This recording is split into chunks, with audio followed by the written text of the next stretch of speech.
Bueno,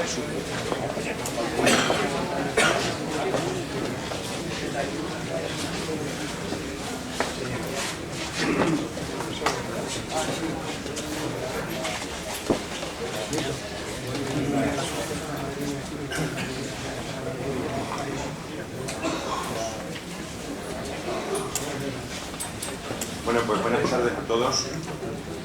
Buenas tardes. Bienvenidos en una ocasión más a una sesión de conferencias de la Real Sociedad Económica de Amigos del País de Badajoz, nuestra querida económica, que nos concita, como digo una vez más, en torno a un tema que parece interesante. Estoy seguro que nos parecerá, después de oír al ponente, más interesante todavía, y que de algún modo tiene un poco de continuación. Estoy viendo también entre el auditorio hoy a un ponente anterior que nos introdujo de alguna forma en el mundo de la zoología y de los problemas que puede plantear. Agradezco a Alfonso Marzal que hoy también nos acompañe como oyente en este caso. Agradezco también a la directiva, al reciente presidente Cruz y su vicepresidente también, a Carmen, la verdadera organizadora de estos ciclos interesantes, por supuesto, y con una continuidad que parece pues que efectivamente pues generan entusiasmo y generan adhesión en general entre todos los socios. Bien, por mi parte, bueno, pues quizás por la pata sanitaria. Veo también al vicepresidente del Colegio de Médicos, al cual doy la bienvenida a esta casa. Y digo que por la pata sanitaria seguramente pues me han puesto a presentar al ponente, dado también su condición, para mí, pues doble, de compañero y de presidente del Colegio de Veterinarios, en una trayectoria verdaderamente brillante. Tengo aquí su currículum. Su currículum pues consta de 30 hojas. 30 hojas. Él, que es un hombre, como corresponde a todas las personas que son naturales de Quintana de la Serena, pues una persona mesurada, una persona tranquila, pero claro, no podemos olvidar que están formados en la mica, el feldespato y el cuarzo. Entonces, pues de las tres cualidades del granito participa nuestro ponente, que bueno, es un hombre realmente sólido. Recuerdo que con el material se hacen adoquines, pero también se hacen obras y desde luego sin duda permanecen. Estoy seguro que la conferencia que oiremos hoy no se nos olvidará fácilmente. Yo la he compartido con él, me mostró algunos detalles de ella, me pareció, repito, interesantísimo. Y bueno, vamos a compartir sobre el tema de, por decir algo, si yo luego vuelvo esta noche a casa y me pregunta a mi hijo el pequeño, ¿de qué habéis hablado en la económica? Pues yo le diré de bichos, ¿no? Es lo que, así haciendo un grosso modo. Entonces yo seguramente pues le introduciré también a mi hijo esta noche pues una cuarteta pequeñita de la letra de la tarántula de la zarzuela de la Tempranica, que empieza diciendo: pues la tarántula es un bicho muy malo, no se mata con piedra ni palo, que huye y se mete por todos los rincones y son muy malignas todas sus picazones. Entonces estoy seguro de que el ponente de hoy pues vamos a ver todo eso, si la tarántula es un bicho tan malo, si las picazones esas que decía la Tempranica tienen razón de ser y si tenemos que estar preocupados por ello. Yo, por mí nada más, agradecer a la económica que me dé la ocasión de estar hoy con ponente tan relevante de esta parte. Decir a José Marín que bueno, él es doctor en veterinaria y, como digo, ha pasado pues prácticamente por todos los estados sólidos, líquidos y gaseosos de la profesión veterinaria. Lo ha pasado absolutamente por todo, por la administración, por el ejercicio privado, por el ejercicio público, por secretario del colegio, por presidente del colegio, etcétera, etcétera. Es un hombre muy valorado a nivel de España, es un hombre que es una referencia a nivel nacional y es un hombre con el que nos sentimos también concernidos los farmacéuticos. Permítanme por lo menos un segundo de cuña publicitaria. Es la receta electrónica veterinaria en la que estamos pues trabajando para que todo el control de los medicamentos veterinarios pues sea del mejor modo y que efectivamente pues todas las zoonosis y todas las cosas que tengan en relación en torno a los animales, pues tenemos los criterios de calidad, seguridad y eficacia, que es lo que tenemos que procurar en general los profesionales sanitarios. Por mi parte nada más, darle las gracias a todos ustedes y decirle a José Marín Sánchez Murillo que tienes la palabra, estimado socio de la económica.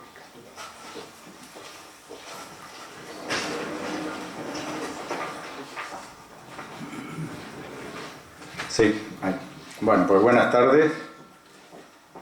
Muchas gracias a la económica, a su presidente por haberme invitado, a Carmen Barriga por su amabilidad y haberme facilitado todo lo que he necesitado. Y lo primero que quería decir antes de empezar es que precisamente me acabo de enterar ahora mismo que su presidente es hijo de un insigne veterinario. Y por si no lo sabía, la económica fue una de las primeras sedes que tuvo el Colegio de Veterinarios allá a principios del siglo XX. Fue una sede prestada, que no teníamos entonces, luego ya sí que alquilamos distintas sedes, pero en principio el ayuntamiento, por ejemplo, y la económica, una entidad de más tiempo, pues nos prestó sus instalaciones. Así que con doble agrado estoy aquí hoy. Bueno, yo esta charla, que la suelo dar con otro nombre, suelo decir el papel que juegan los artrópodos en la transmisión de enfermedades. Me parecía que coger ese título iba a ser menos atractivo y lo he sustituido por este que están viendo. Sí que he hecho una pregunta que está ahí en el subtítulo, la de ¿debemos estar preocupados o no? Y bueno, es una cosa que contestaremos al final, si quieren, en el coloquio. De todas formas, yo lo que sí quería quedar claro es que yo no soy entomólogo, no tengo ni idea de entomología, eso que quede bien claro.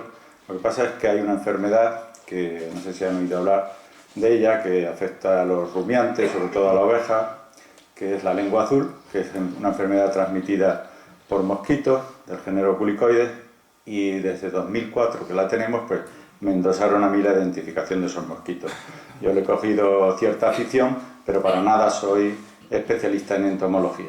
Me dedico al diagnóstico de las enfermedades parasitarias de los animales domésticos, de eso sé algo porque es lo que llevo haciendo toda la vida, pero de entomología no sé nada.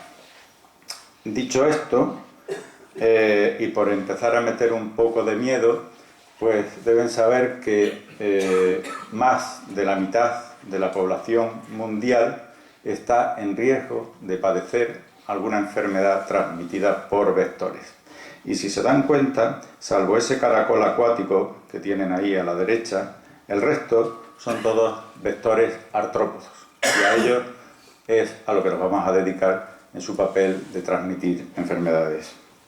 Si yo les preguntara cuál es el animal más mortífero para la especie humana, muchos de ustedes, seguro que muchos pensarían que es el tiburón, y un tiburón no mata más de 10 personas al año. Habrá quien piense en la serpiente, y una serpiente pues no mata más de 50.000 personas al año. Uno que sí mata muchas personas, concretamente casi 500.000 personas, es el propio hombre, que se encarga de aniquilar a casi 500.000 individuos de su propia especie. Pero ni siquiera el hombre iguala al mosquito, que a través de su picadura llega a exterminar a casi 800.000 personas todos los años. No podemos empezar a hablar de enfermedades transmitidas por los artrópodos si no les cuento un poco las características de los artrópodos. Yo sé que aquí hay un público heterogéneo, hay personas que saben mucho más que yo, pero personas que, como yo, saben bien poco. Entonces me parecía adecuado contarles algunas cosas de los artrópodos. Los artrópodos se caracterizan por tener un exoesqueleto quitinoso, que es un caparazón, un armazón, que le confiere cierta dureza, pero claro, de ser así, pues es que casi ni podrían moverse. Entonces, por eso han desarrollado un cuerpo segmentado, han desarrollado también apéndices articulados, que es justamente lo que le da el nombre. Luego hay otras cosas menos importantes, como que tienen un digestivo completo, que tienen sexos separados, es decir, hay machos y hembras, y una cosa es que sí tiene importancia, al menos para mí, que su crecimiento es por metamorfosis. Dos tipos de metamorfosis. La primera incompleta, hemimetábola, y huyendo de definiciones difíciles, ustedes se quedan con la que yo les dé. Artrópodos que tienen metamorfosis incompleta son aquellos que lo que sale del huevo se va a parecer enormemente a lo que es de adulto, y como ejemplo tenemos los piojos, tanto chupadores como masticadores, y en el otro lado tenemos metamorfosis completa o metábola, que aquello que sale del huevo, ¿verdad?, pues no se parece absolutamente en nada a lo que va a ser de adulto. Y en este caso, pues la archiconocida pulga por todos. Ese tipo de metamorfosis es la que tiene. ¿Qué tipo de problemas nos causan los artrópodos? Pues en primer lugar, de molestia e incomodidad. No solo es una molestia de tipo físico, sino que a veces llega a lo psicológico, a lo psicopatológico, ¿verdad? El tema de las fobias, el tema del asco sobre todo, en mi opinión, yo creo que se llevan la palma moscas y cucarachas. Nos causan problemas de envenenamiento. No todos los artrópodos nos succionan sangre, sino que otros se defienden inoculándonos su veneno. En ese ejemplo pues tenemos pues, escorpiones, abejas, avispas, escolopendras, etc. Nos causan también reacciones alérgicas. Sepan que a través de su picadura nos van a inocular su saliva, y en esa saliva van contenidas una serie de proteínas a las cuales nos sensibilizamos normalmente de manera local, produciendo ese abón, esa roncha, y a veces pues, se complican un poco más, originando el posible choque anafiláctico. Hay alergias respiratorias. Cuando pensamos en las alergias respiratorias siempre pensamos en los ácaros del polvo, pero no hace falta que sean tan pequeñitos como los ácaros del polvo. También uno se puede sensibilizar a las proteínas de artrópodos más grandes, como puede ser una garrapata o como puede ser una cucaracha. Alergias por contactos, y yo siempre cuento el tema de la procesionaria del pino, que ya mismo la tienen ustedes pues, en procesión, la verán por ahí donde haya pinos, que ya saben que forman esos nidos en los pinos y que lo primero que hacen, ya saben, es darle la paliza al pino, se comen sus hojas y luego ya o se caen o bajan por el tronco y las vemos desfilar. No sé si han sufrido alguna vez sus consecuencias, yo sí que las he sufrido desgraciadamente, y se forman este tipo de reacciones urticariantes que son un verdadero problema. Pero desde luego el que se lleva la peor parte siempre es el perro, que de manera accidental o jugando, pues aquella parte que toquen las orugas, pues va a formar una necrosis que le va a llegar incluso a la pérdida de la lengua, como yo he visto en algunas ocasiones, la lengua completa. A medida que van pasando los días, esa necrosis se va consolidando hasta perder la lengua o perder la parte que haya tocado. No digamos ya si ingiere la oruga, que puede incluso provocar la muerte del animal. Por supuesto, tenemos los escarabajos vesicantes, todos estos de la familia meloide, todos estos de brillos metálicos, la cetera común, tienen una sustancia que habrán oído hablar de ella, cantaridina, porque en ese ejemplo de ellos tenemos Lita vesicatoria, la mosca española, que ni es mosca por razones obvias y ni es española porque está en más sitios además de España. Hay una historia, por si no la conoce mi amigo Alberto, sobre estas cantáridas o cantaridinas, que es la de nuestro rey Fernando el Católico, que cuando murió su esposa, pues con sus ganas de tener descendencia, él con 55 años se casa con Germana de Foix, con 18, que eran 55 años de aquella época, no los de ahora, que estamos hechos unos machotes. Y parece ser que la Viagra de ahora eran las cantaridinas estas, y por su efecto vasodilatador parece que un abuso de las mismas llevó a la muerte de este rey. Bueno, hecha esa anécdota, también contaminan alimentos. Ya saben que ellos, los artrópodos, suelen estar en sitios que no suelen ser limpios, precisamente, donde hay muchos patógenos, y se los llevan en sus patas, en sus alas, en su aparato bucal, y claro, de manera mecánica los van dejando allá donde se van posando. Pero nada de lo que yo he hablado hasta ahora tiene importancia si lo comparamos con esto, con el hecho de que transmiten enfermedades. Transmiten virus, transmiten bacterias, transmiten parásitos. Y desde este sentido, desde el punto de vista vectorial, a nosotros nos interesan básicamente dos grupos. El grupo de los de 6 patas y el grupo de los de 8. Para aquellos que no, porque siempre tenemos tendencia a cualquier bicho llamarle un insecto, que sepan que los insectos son los de 6 patas y los arácnidos son los de 8. Luego los hay de 10, los hay de más patas, pero en eso no vamos a entrar. Dentro de los insectos hablaremos de piojos, de chinches, de pulgas y un orden que a mí me interesa mucho, que es el orden Díptera, donde están las moscas y mosquitos.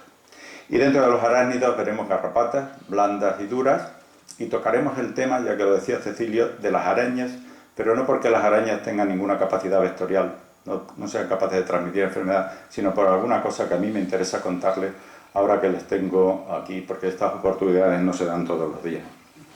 Empezamos por las chinches, que habrán visto muchas en el campo, como esta que está aquí a la izquierda, pero a mí la que me interesa es esta otra, el triatoma, los triatominos, que son los responsables de la transmisión de la enfermedad de Chagas que abunda o predomina o se da en Sudamérica, donde es un verdadero problema. En países como Venezuela, Colombia, Perú, Brasil, incluso Argentina, pues es un problema, porque está este vector, ¿de acuerdo? Nosotros no tenemos el vector, pero sí que tenemos muchos inmigrantes. Se habla de unas cifras de 40.000 personas en España que pudieran tener la enfermedad de Chagas, personas, ya digo, inmigrantes.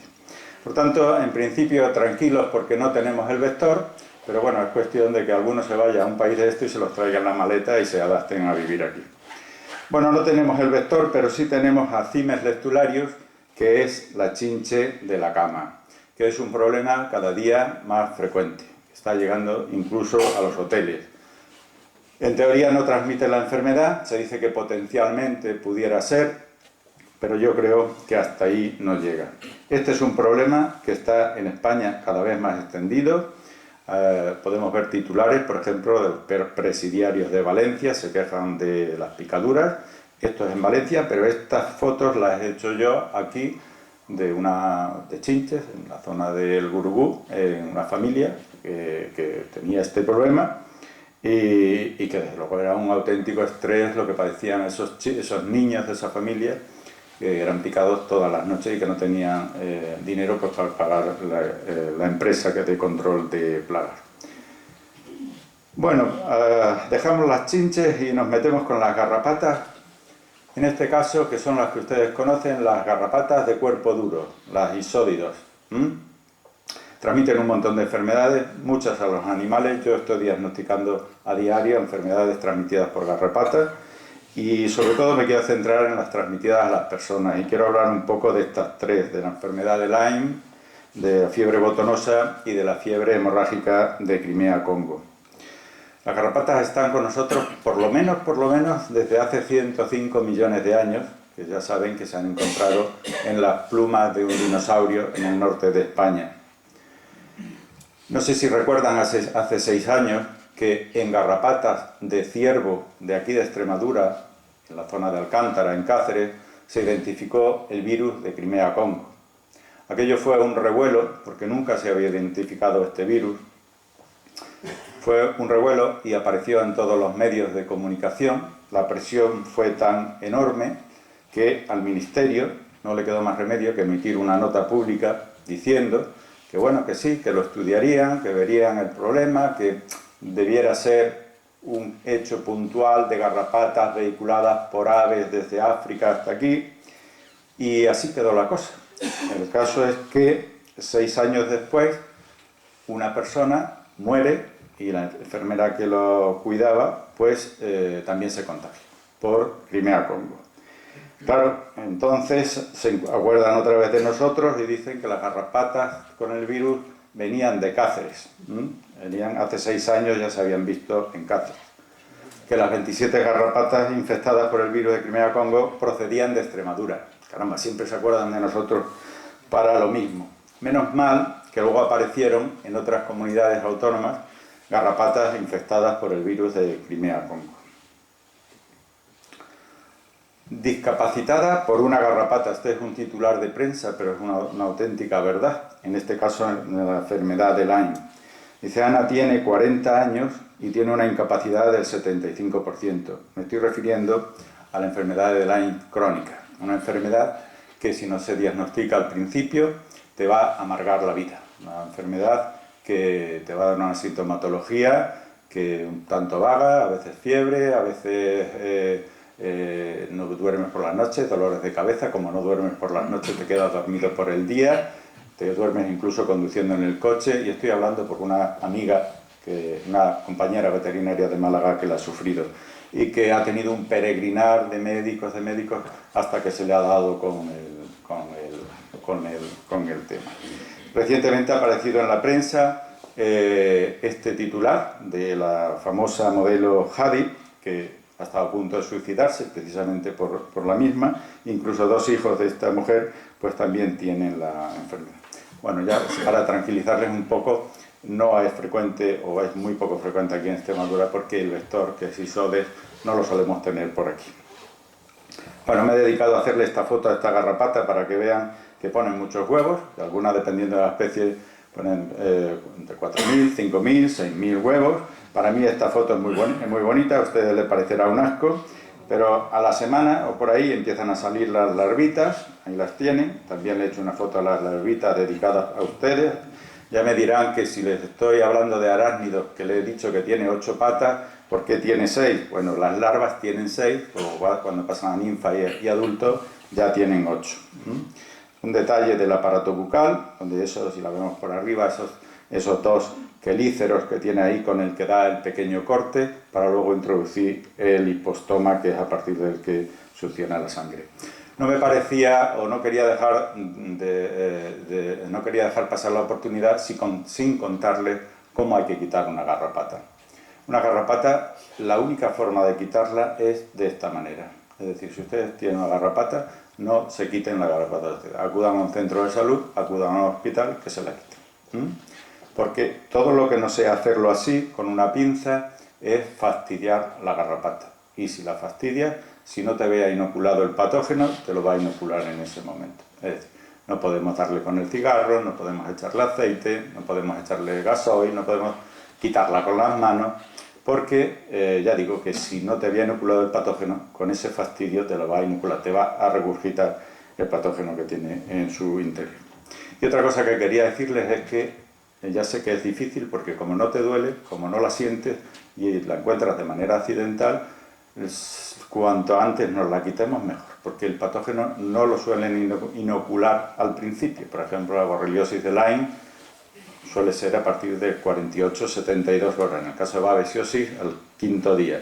Pues ya saben que las garrapatas permanecen fijadas una semana o más días. Entonces, cuanto antes nos la quitemos, mejor.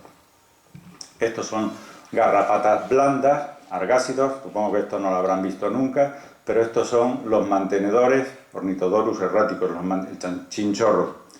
Los mantenedores de la peste porcina africana en Extremadura durante más de 30 años. Yo en los años 90 los tuve en el laboratorio un año entero sin alimentar y aguantaron perfectamente. Estos eran los que cuando se declaraba un foco de peste porcina africana y se sacrificaban todos los animales, se declaraba el vacío sanitario, y cuando entraban animales nuevos 8 meses después volvían a morir todos, precisamente porque estaba el reservorio manteniendo el virus. Esta es otra garrapata, la garrapata de la paloma, Argas reflexus, que está Jesús Crespo, que es el que está por ahí, que fue el que la encontró. Está en una vivienda de la plaza de Santa María de la Cabeza, en el cuarto de baño, porque las palomas habían anidado en la persiana, en el hueco de la persiana. Entonces, hombre, a esta garrapata le gustan las palomas, pero si no hay palomas, le pica a cualquier cosa que pise por allí. No suele tener problemas más allá de la roncha o el labón que te pueda formar, o alguna reacción un poco más grave de tipo sistémico si se diera. Dicen que potencialmente puede ser transmisora de la enfermedad de Lyme, pero yo lo dudo mucho eso. Arañas, solo un comentario, y es que no tienen capacidad de transmisión de ninguna enfermedad. Solo que quería decirles que no porque sea más grande tiene más venenos. Esta que trajeron allí un amigo, Zoropsis spinimana, que fíjese que la placa de Petris tiene 9 centímetros, una araña muy grande, pero esta araña pues, tiene una cantidad de veneno pues, para matar a otro artrópodo. un artrópodo pequeñito es suficiente. Es decir, te va a doler lo mismo que te podría doler una picadura de una avispa o algo así. Igual le ocurre a esta, que la pillé allí en mi campo, que es bien bonita, pero que no por ser muy grande va a tener problemas. Lo que sí quería llamarles la atención es sobre esta que la encontramos en el laboratorio, una persona que trabaja allí en el laboratorio, y que está precisamente allí a la luz del día. Es una araña de rincón, que en teoría, y así es, está en los rincones, en la oscuridad, y no se mete con nadie, pero aquí estaba a la luz del día. Como fue en el laboratorio, la pillé, y yo, que soy muy curioso, pues la fotografié para enseñarle estas cosas. Este violín en el cefalotórax, ¿verdad? Para que vean y la reconozcan, y se vea a simple vista que esta es la que tenemos que tener cuidado. Los Oceles rufensis, la araña parda mediterránea. Esta sí que te puede dar problemas. Esa la encontré en el laboratorio, pero esta que están viendo la encontré en la bañera de mi casa. La bañera de mi casa, lo cual pues, puede estar en cualquier sitio. Ellas están en los rincones y tal. Lo que pasa es que a veces se meten en las mangas de las camisas, las chaquetas, y cuando vamos a introducirlo pues se sienten agredidas y te pican. Bueno, esta que fue de mi casa, lógicamente, pues le hice más fotos y le enseño el violín para que no se le olvide nunca. Incluso le puse aquí €1 para que sepan el tamaño que tiene, y si alguna vez la tienen. Yo tengo un amigo veterinario también que encontró una en su casa, pero ese se fue 3 días de su casa, llamó a una compañía de estas de plaga, y fumigó toda la casa. Esta araña es la peligrosa porque esta araña te inocula sustancias proteolíticas que te van a dar lugar a necrosis y te van a fastidiar, te van a fastidiar porque esta misma charla se la di yo a la Guardia Civil, al Seprona, y uno de ellos, un sargento, pues había sufrido la picadura de esta araña y le había quedado la pierna, la verdad, hecha una calamidad. No sé si se acuerdan, esto fue en el 2012, en Mérida, en el parque de Mérida, una señora fue picada por algo, se piensa que puede ser este tipo de araña, y que le pudo costar la amputación de la pierna. Esto sí que fue en Villo García de la Torre, estaba la araña en un pantalón y necesitó de resección quirúrgica de toda esa zona necrosada, ¿verdad? Aparte de los vómitos, dolores de cabeza, temblores y tal que tuvo la persona. Dejamos las arañas, nos vamos a los piojos, que también están con nosotros de toda la vida y lo que les queda. Ya saben que han encontrado piojos en la momia egipcia. Ellos transmiten rickettsia, sobre todo, no les gustan transmitir virus. Siempre me llega al laboratorio algún conocido, algún amigo, a ver qué es esto que tiene el niño, y bueno, pues esto que tenía el niño o la niña era una ninfa de piojos, ¿verdad? Y solo lo traigo aquí para que vean las garras, cómo están adaptadas a agarrarse el pelo, y también esta pequeña mancha oscura que es sangre, que es de lo que se alimenta. Aquí tenemos de esos mismos que me trajeron un macho y una hembra. Si alguien se atreve a decirme cuál es el macho y cuál es la hembra, pues yo se lo agradecería. Bueno, ya lo digo yo. A lo mejor han pensado que el macho es este, por esto que le sobresale aquí, ¿no? Bueno, yo me hubiera fijado en la hembra que tiene este huevo, esta liendre, y sobre todo me hubiera fijado que el macho hace succiones de sangre en menor cuantía y que la hembra, evidentemente, chupa muchísima más sangre, ¿verdad? Porque necesita ese aporte extra de proteínas para formar el huevo. No les traigo aquí la foto esta para enseñarles el McDonald's del Puente Real, sino lo que hay justamente al lado. No sé, esta foto la hice ya a tiempo, no sé si seguirá, pero es un centro especializado en eliminar piojos y liendres. Yo creo que cuando estos centros surgen, el problema no debe ser menor. Incluso el dueño del centro se permite salir en la prensa, decir que los piojos son como Tarzán, y es verdad, porque utilizan los pelos como lianas para pasar de un pelo a otro. No saltan, no saltan de una cabeza a otra. Pero sí dice, los selfies favorecen un mayor contagio, efectivamente, cuando te acercas a la cabeza con el que te vas a hacer el selfie.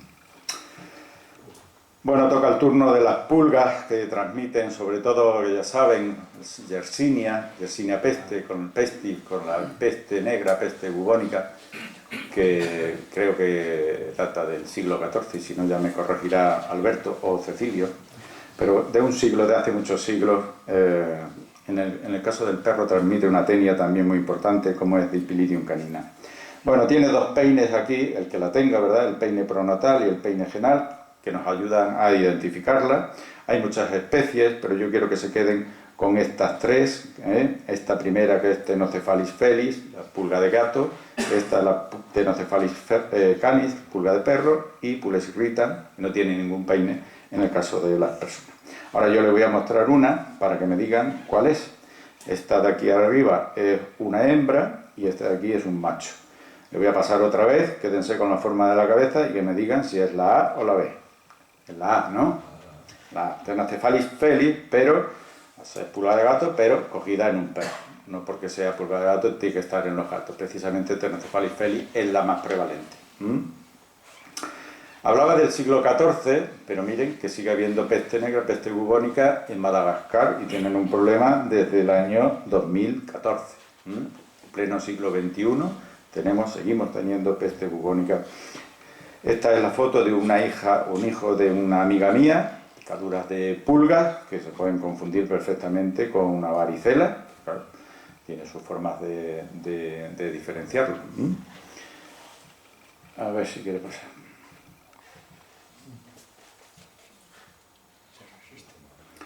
Y llegamos al orden dístera, que es el que a mí me interesa, que es el de las moscas y los mosquitos. Y vamos a hablar de los culícidos, que son los que nos pican por las noches, que son los que nos dan la lata. Hablaremos de los flebotominos por la transmisión de leishmaniosis. Hablaremos de la mosca negra o simúlidos, que yo no sé si han oído hablar de ella, pero que seguro que más adelante oirán hablar.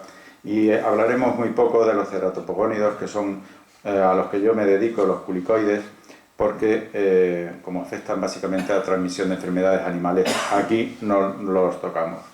Bueno, que sepan, le pongo esta foto para que vean la diferencia de tamaño entre lo que sería una mosca común, lo que sería un culícido, lo que le he dicho antes, el mosquito trompetero, lo que sería un flebotomo, mosca negra y el culicoide. Empezamos con los simúlidos, que es la famosa mosca negra, por si no la habían oído hablar. Que sepan que provoca estas nodulaciones en piel y que son un tipo de filaria, transmiten este oncocerca, que a partir de dicho nódulo las microfilarias pueden llegar hasta córnea y producir su esclerosis y por tanto ceguera. Por eso a esta enfermedad se le llama ceguera de los ríos, precisamente porque son sitios que están cerca de ríos. Esta es una mosca que, al igual que un tábano, su picadura duele. Utilizan su aparato bucal como una tijera, da un pequeño corte, seccionan vasos, sale un pequeño charquito y de ese charquito beben la sangre. Es distinto a el mosquito común, los culícidos, que introducen su trompa directamente en el vaso, ¿verdad? En este otro caso de la mosca negra no solo cortan vasos, sino que también cortan terminaciones nerviosas y por tanto la picadura duele. Se da lugar a un eritema importante, incluso inflamación de la articulación próxima. Son picaduras feas con tendencia a infectarse. En los animales le dan buenas palizas a los sitios desprovistos de pelo. Los caballos en el dorso, también en las orejas, ya lo veremos. Estas son unas ovejas a orillas del río Ebro, en Aragón, que, como ven, pican de día, esta mosca pica de día, y además estaban recién esquiladas, no sabían dónde meterse, se escondían unas detrás de otras, para evitar el ataque de esta mosca que realmente es agresiva. Eso era en Aragón, pero esto es en Badajoz, bueno, es de una amiga nuestra, hay mucha gente del laboratorio aquí, de Gema, del caballo de Gema, y bueno, tenía las orejas hechas una calamidad. Le dije a ver si me podía traer una mosca o un mosquito, lo que le picara, y efectivamente se trata de mosca negra. Esta mosca negra pues, da titulares de prensa en Cullera, en Madrid, en muchos sitios. Aquí en Extremadura, donde suele dar problemas, según tengo oído, es en la zona de Don Benito. Estos son los sitios donde ponen sus larvas, sus huevos, sus larvas, y posteriormente el desarrollo de la pupa Los ceratopogónidos melosaltos, porque son los culicoides que transmiten lo que le he dicho de la lengua azul, pero de momento eso ahora no queremos hablar de ello. Y sí hablamos de los flebotominos, que son los responsables de la transmisión de la leishmaniosis. Es este mosquito peludo que en reposo tiene esas alas en posición de 45 grados con respecto al dorso. Esos son el mismo, pero como los tengo en alcohol se ven de esa manera.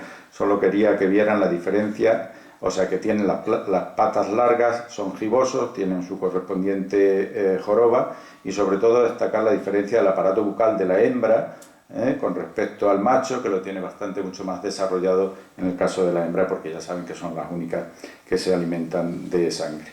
Ellos viven en este tipo de sitios, entre los huecos de las paredes, en las oquedades de los árboles, en las madrigueras, que además de vivir allí, pues tienen los animales para poder picarles. En el caso de las realas de los perros, no solo tienen a los perros para alimentarse, sino que en las heces que se acumulan, pues tienen el sustrato necesario para poner sus huevos. Este mosquito pone los huevos en materia orgánica, tanto de origen animal como vegetal. No lo pone en masas de agua, como pueden hacer los culícidos. También transmiten el virus Toscana, no solo la leishmaniosis, y además tienen, en el caso del virus Toscana, un problema añadido, que tienen transmisión transovárica. ¿Eso qué quiere decir? Que todos los mosquitillos que nazcan de esta hembra, que ya está cargada de huevos, si esta hembra está infectada con el virus Toscana, todos los mosquitillos también nacerán infectados con el virus Toscana. Pero a nosotros nos interesa la leishmaniosis. Yo no sé si ustedes saben que Madrid, la Comunidad de Madrid, ha tenido un problemón desde 2009, con un montón de casos de leishmaniosis humana, tanto visceral como cutánea. Y yo sé que a las autoridades de la Comunidad de Madrid, a las autoridades sanitarias, les ha dolido la cabeza. Y les ha dolido la cabeza porque, en principio, cuando empezaron a diagnosticarse tantos casos en personas, le empezaron a echar la culpa al perro.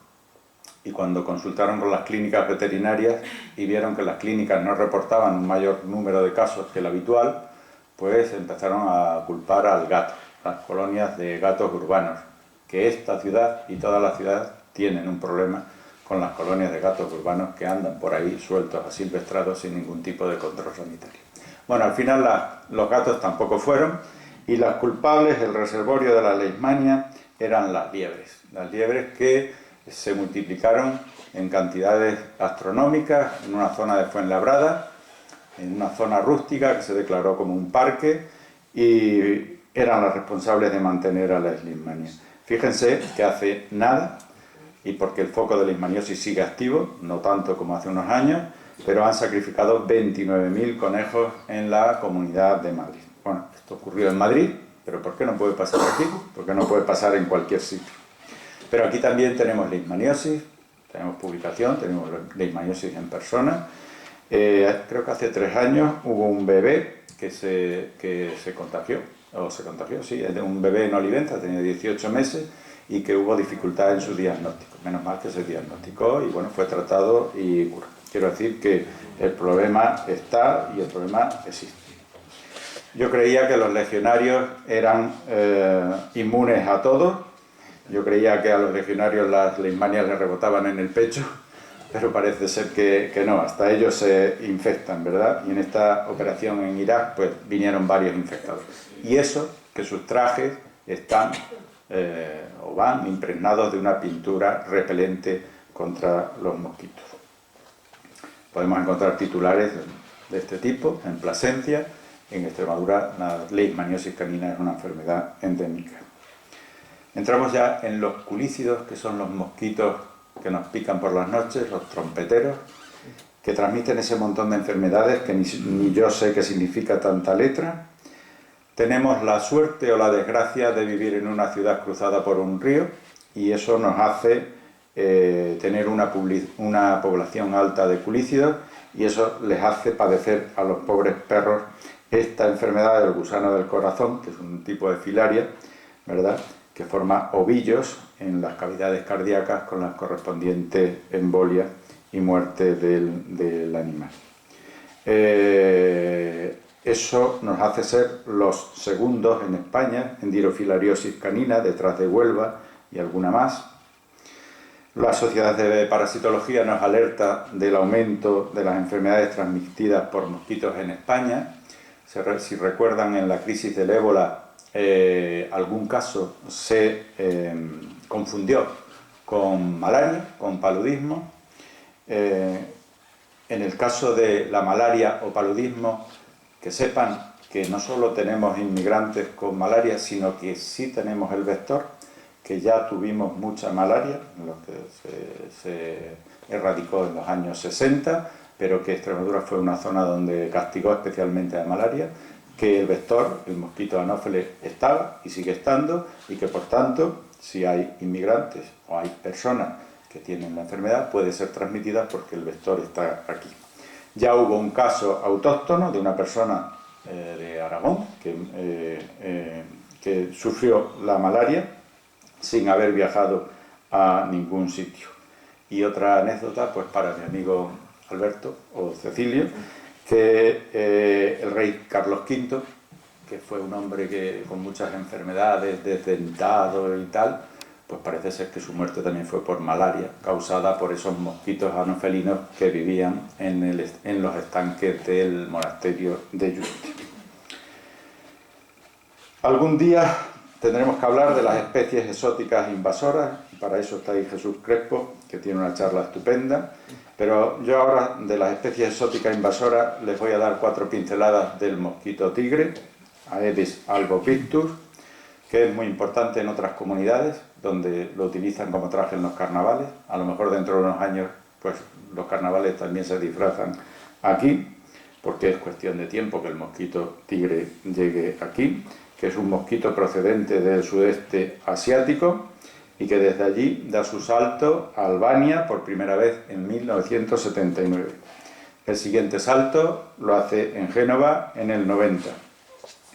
Y este mapa que yo les muestro pues es de 2012, donde ya ha invadido pues más de 18 países y 2 ciudades-estados. Fíjense que las zonas de verde son zonas donde se ha buscado y no se ha encontrado. Y fíjense cómo Francia lo ha buscado, Inglaterra lo ha buscado, incluso nuestro vecino Portugal también. Y nosotros, en el año 2012, seguíamos mirando para otro lado. Las zonas amarillas son las donde se avista por primera vez. Si sigue en años posteriores ya pasa a rojo, que es donde ya hay una colonia estable. Eso fue en 2012. En 2015 muchas zonas verdes han pasado a amarillas y muchas amarillas han pasado a rojas. Y en 2017 pues todavía pues nosotros empezó en Sant Cugat del Vallès en 2004 y ha llegado hasta Cádiz, por supuesto Baleares, y ha hecho incursiones ya en Huesca, País Vasco, Madrid, etc. Esta fue la forma, sobre todo el comercio de los neumáticos usados, como entró en Europa. Esta fue la del bambú de la suerte en Holanda. Pongo esta foto para que vean que las picaduras te dan este tipo de abones, pero sobre todo porque tienen un vuelo bajo y suelen picar sobre todo en las piernas. El huevo en estos aedinos, como todos los aedinos, los deposita en la parte, a ver si yo me sé explicar, los culícidos, los culicinos los ponen en las masas de agua, pero estos los ponen en sitios sólidos que van a inundarse, con la lluvia, con lo que sea. Y cuando el nivel de agua sube, los cubre y empieza su desarrollo de la larva que ya se hace en el agua. Bueno, eso hace que después de un periodo de lluvia hay un periodo de explosión de mosquitos y después del periodo de explosión de mosquitos hay un periodo de explosión de enfermedades. Aquí es donde anidaban o vivían o ponían sus huevos, en las dendrotelmas de los huecos de los árboles, en sus orígenes tropicales, pero claro, nosotros le hemos ayudado con todas estas cosas que le ponemos, ¿verdad? Sobre todo el plato de macetas, que ya nos encargamos nosotros de llenar de agua periódicamente. No sé si saben que hay una aplicación en el móvil, en el Mosquito Alert. Antes se llamaba Atrapa el Tigre, ahora se llama Mosquito Alert. También hay una página web. Yo me he metido hace poco En Extremadura, ahora en concreto, no hay ninguna alerta, las hay en Madrid. En Extremadura las ha habido, pero ahora mismo no había ninguna. Les animo a que la vean, y se trata de un modelo de geoposicionamiento que con el móvil haces una foto y se la mandas a un grupo de expertos, ¿verdad? Esa es la forma como se diagnosticó o se identificó en Huesca, en un piso de estudiantes, que hicieron una foto estupenda, la mandaron y vieron claramente que era mosquito tigre, luego ya fueron expertos y lo corroboraron. En Madrid ya lo tienen, han dado una serie de recomendaciones que ahora no nos vamos a parar. Ahí tienen esta foto por si les pica y lo cogen y son capaces de verlo. Pues esa línea negra en el cefalotórax y en la cabeza es la indicativa de que estamos ante un mosquito tigre. Ahí lo ven, que se diferencia bastante. Dice, el mosquito tigre viaja en coche, y efectivamente se le ha llamado el mosquito autoestopista, porque tiene una habilidad especial para meterse en los malesteros. Ha seguido la ruta A7 desde Barcelona hasta Cádiz, y eso no es ninguna tontería, porque esto que les muestro aquí es el salpicadero de mi coche, y esto que está aquí enfrente es el laboratorio donde yo trabajo. Y aquí hay un alien, un octavo pasajero, que se lo voy a ampliar para que lo vean. Ahí está, ese mosquito estaba en mi coche. Como ya saben que yo soy muy curioso, y además tenía el laboratorio allí al lado, pues me lo llevé y le hice una foto allí en la lupa, y era este. Este es un macho, por tanto no nos iba a picar, y además es Culiseta longiareolata, que le gustan las personas, las pican, ¿no? Pero le gustan menos, ¿no? Le gustan más las aves. Bueno, el caso es que lo que quería decirles es que yo ese mosquito me lo podía haber llevado pues un montón de kilómetros en mi coche con extrema facilidad. Estas son las enfermedades más probables de transmitir en ambientes urbanos, en ciudades como la nuestra: dengue, fiebre amarilla, chikungunya, podemos poner también zika. Esos son los dos mosquitos, Aedes aegypti, Aedes albopictus, que es el mosquito tigre. Aedes aegypti no lo tenemos en la península, de momento. Lo tuvimos, pero con la lucha antipalúdica parece que acabamos con él en los años 30, ahora no está en la península. En Madeira han sufrido una epidemia de dengue tremenda, y Madeira está ahí al lado. Como consecuencia de esa epidemia de dengue, y porque ellos sí tienen Aedes aegypti, pusieron vigilancia, el ministerio puso vigilancia en Islas Canarias. Pues ya lo tenemos en las Islas Canarias. Aedes aegypti ya lo han encontrado en las Islas Canarias. No está en la península, pero ya está en las Islas Canarias.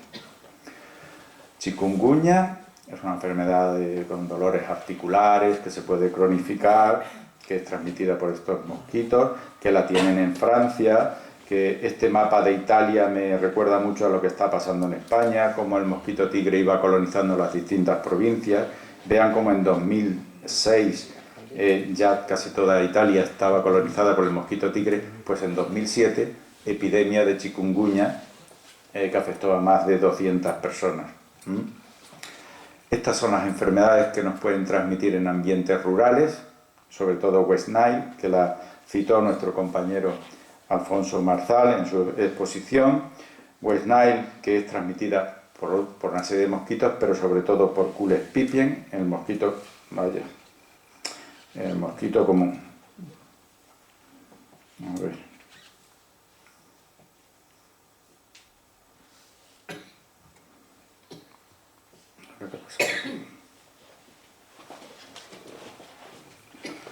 Bueno, las tecnologías tienen estas cosas.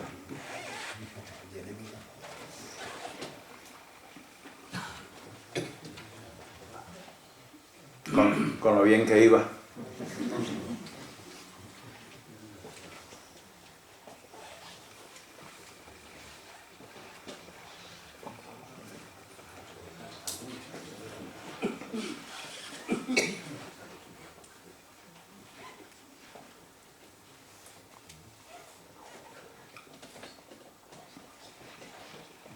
Al final se abre, lo que pasa es que tarda un poco.